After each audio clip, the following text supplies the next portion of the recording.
Então, nós vamos continuar falando da parte da confissão. A parte da confissão nós estamos terminando já, parágrafo 9º, da satisfação ou penitência, está na página 125, a pergunta começa com 774, é o final já, né?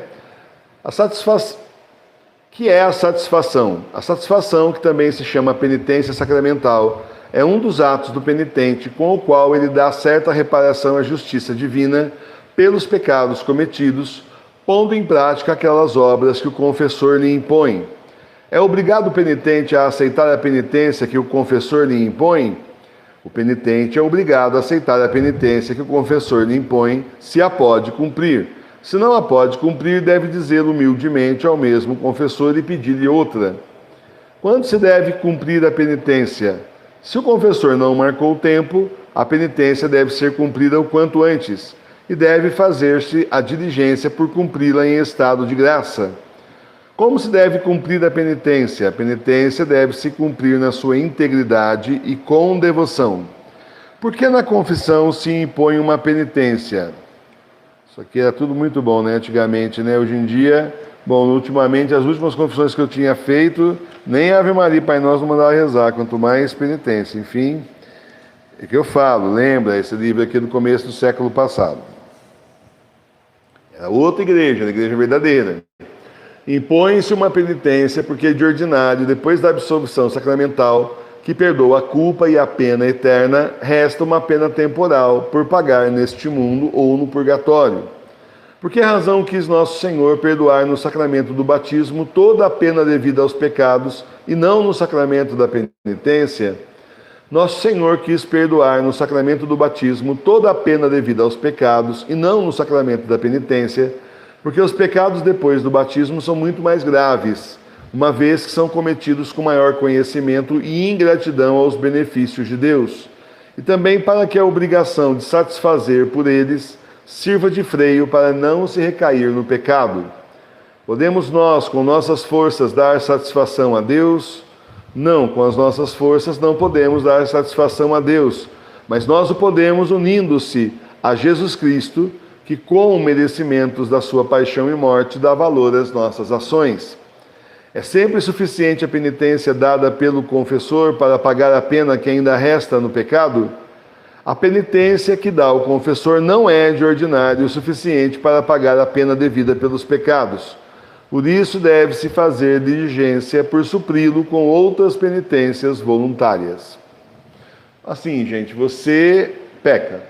Quando você peca, você ofende a Deus. Mas você também está prejudicando alguém aqui na terra, né? Normalmente, acontece muitos pecados envolvem outras pessoas.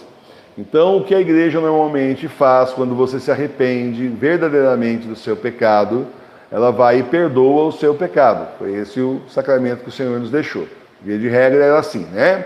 E aí então ela manda que você repare o teu erro com o próximo. Então, por exemplo, se você roubou é para devolver, se você pegou tem que devolver, se você ofendeu é para se desculpar, essas coisas, né? Quando é em relação ao próximo, pecado em relação ao próximo, que seja possível, deu prejuízo, vai pagar, né? Que seja possível, assim, resolver. Mas outras vezes a penitência, por exemplo, pode ser rezar uma Maria, um Pai Nosso, Glória, rezar um terço durante uma semana. Tem várias penitências assim nesse sentido, porque o padre percebe, os bons padres percebiam antigamente que você precisava de uma correção espiritual. Então te dava essa penitência também espiritual. Porém, depois de tudo isso acontecido, ainda sobram assim as consequências do seu pecado. E essas você vai pagar lá no purgatório. É por isso, então, que para evitar esse tipo de situação, a gente procura fazer obras de caridade, obras de misericórdia, jejum, penitências aqui no mundo mesmo, que não tenha sido recomendado na confissão, mas Nossa Senhora mesmo pediu que se fizesse penitência pela conversão dos pecadores, obedecer a palavra do Senhor, fazer as boas obras que o Senhor nos pede e nos manda, Nossa Senhora também, né? Fazer reparação às ofensas contra Nosso Senhor, inclusive as próprias que nós mesmos fizemos com nossos pecados, e conseguir toda a indulgência que você puder. Indulgência parcial e plenária também.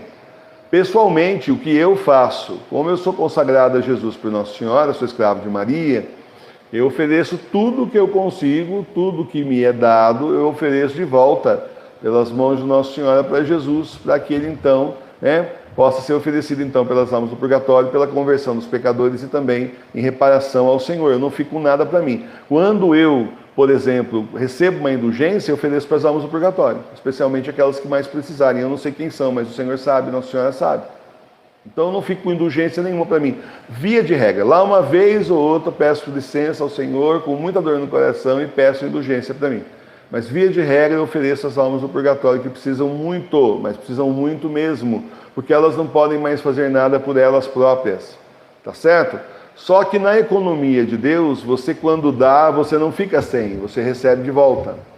Essa é a beleza da consagração. Então você dá, mas você recebe de volta. Então o Senhor te abençoa, você não fica sem. Aquilo se multiplica. Ao invés de você dar e ficar sem nada, é multiplicado. Essa economia de Deus é diferente da do mundo. E aí então, justamente por isso, a gente tem confiança na misericórdia do Senhor, que não há de nos deixar desamparado em a gente fazendo todo esse trabalho de misericórdia, esse oferecimento às almas do purgatório. Não podemos oferecer nenhuma indulgência por pessoas vivas, só por você mesmo. Indulgência é assim, tem aquelas que você pode receber para você ou para uma alma do purgatório, e tem aquelas especiais que são só para as almas do purgatório, nem você não pode receber. Por exemplo, a indulgência plenária na Semana das Almas, quando você vai ao cemitério, cada dia que você for lá conta uma indulgência plenária. A indulgência parcial também, quando nos outros dias, Semana das Almas é 1º a 8 de novembro, tem indulgência plenária. Se for lá, os 8 dias são 8 indulgências plenárias. E a indulgência parcial, se você for em qualquer outro dos dias do ano rezar pelas almas do purgatório no cemitério, já aproveita e reza pelas intenções do Papa Bento XVI. Você recebe indulgência parcial, que também é aplicada às almas do purgatório. Essa não adianta, não tem para você. Tá certo? Gera méritos para você, mas você não recebe indulgência nessa prática. E outras você pode ser para você ou para uma alma no purgatório. Nunca, jamais, em tempo algum, para pessoas vivas, a não ser você mesmo, quando é o caso. Está bem explicado, né? Para evitar de você errar. Você não pode comungar na intenção do seu filho que não está comungando. Você não pode receber uma indulgência pela sua prima que não está nem aí com a igreja. Você não pode fazer isso. Aí então, você pode para você ou pelas almas, exceto aquelas que são especificamente para as almas. Então eu pessoalmente eu ofereço justamente pelas almas do purgatório. Eu vejo assim uma grande necessidade de nós termos devoção às almas do purgatório que tanto nos ajudam, recebemos tantas graças por intercessão delas, e também vejo uma necessidade muito grande. Eu vejo que nós precisamos realmente trabalhar pelas almas do purgatório aqui na Terra, porque elas não podem fazer mais nada para elas. Elas até intercedem por nós, mas por elas próprias não tem mais o que elas fazerem. Então, exatamente por isso, a gente então tem que fazer a nossa parte, a obra de misericórdia, e conta muito mérito para nós fazermos essa obra justamente de misericórdia pelas almas do purgatório. Importantíssimo. Então, assim, se você não tem devoção às almas do purgatório, comece a olhar com mais carinho pelas almas que estão no purgatório, porque é assim, nós não vamos querer estar lá no purgatório sem ninguém aqui no mundo rezando por nós, para fazer um jejum por nós, para fazer uma comunhão espiritual por nós. Comunhão espiritual também faço normalmente, via de regra, quando não são aquelas comunhões espirituais que a gente é obrigado a fazer, né, em reparação. Por exemplo, amanhã tem confissão espiritual. Na confissão espiritual você tem que fazer a comunhão espiritual em reparação a Jesus pelas ofensas que você fez contra ele. Quando não é assim, quando é uma comunhão assim normal, eu sempre faço comunhão pelas almas do purgatório. Peço inclusive a Nossa Senhora que seja pela alma que mais estiver precisando. Às vezes falta só, está lá faz um tempão, lá falta só uma comunhão para ela sair. Aí eu ofereço então com muito amor, com muito carinho pelas almas do purgatório. Eu recomendo que você também passe a ter esse tipo de prática, nem que não seja toda vez. Fala, professor, mas eu vou fazer isso e vou ficar sem nada, aí como é que faz? Não, porque você recebeu o Senhor no seu coração. Você recebeu o Senhor no seu coração, você automaticamente está oferecendo, está recebendo a graça do Senhor, e aí você então pode receber para você ou oferecer para uma alma do purgatório, que multiplica muito seus méritos, certo? Então, eu tenho essa prática. Aí você fala, e aí, o que a gente faz? Bom, você não fica sem nada, porque com o Senhor você não perde nunca. Ainda peço ao Senhor que impõe as mãos sobre mim e me abençoe para eu continuar meu trabalho. Às vezes estou caidinho aqui, né? Cansadinho na hora do terço lá, mas assim, nossa, passando mal até, né? Assim, bem cansado mesmo, peço ao Senhor, me ajuda, impõe as mãos sobre mim, eu preciso terminar essa festa litúrgica, preciso terminar às 10 horas da noite, tem de novo, né, a liturgia das horas, eu hoje estou muito cansado, me ajuda. E ele ajuda mesmo, é maravilhoso. Só que antes eu já ofereci a comunhão para a alma do purgatório, para as almas do purgatório. E de regra também não ofereço para ninguém em especial, ofereço para as almas, para aquelas que mais estiverem precisando. Nossa Senhora sabe quem são e Jesus também. Prática minha, você pode fazer comunhão por uma alma em especial, de uma pessoa falecida, que você acha que está no purgatório, né? E aí então oferecer a Jesus na intenção dessa alma. Se ela já saiu do purgatório, tudo bem, não vai ser perdido, porque o Senhor vai direcionar para outra alma que esteja precisando. A economia do céu é assim, né? Não fica perdida, a graça não fica perdida.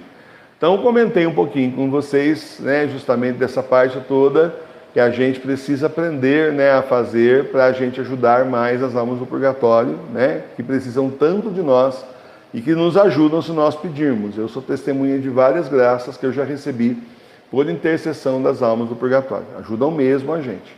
Então, peça, reze, peça a intercessão das almas do purgatório e você vai ver muitas graças acontecendo na sua vida.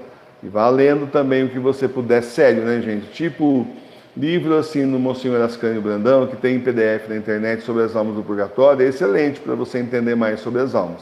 Mas cuidado com o que você vai ler por aí, porque tem coisas que não tem a ver com a nossa religião. Daí começa aquele negócio que não tem nada a ver com o que a Santa Igreja ensina e que não tem a ver com a nossa igreja, com a nossa religião, tá bom? Muito bem, então, eu acho que aqui hoje não vai dar tempo de terminar, viu, professor? Então eu vou pedir para você marcar a pergunta que eu parei.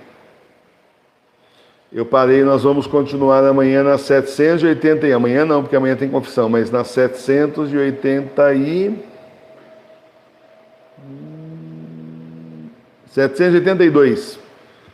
782 que vai explicar quais são as obras de penitência que você pode fazer. Pergunta 782 da página 126.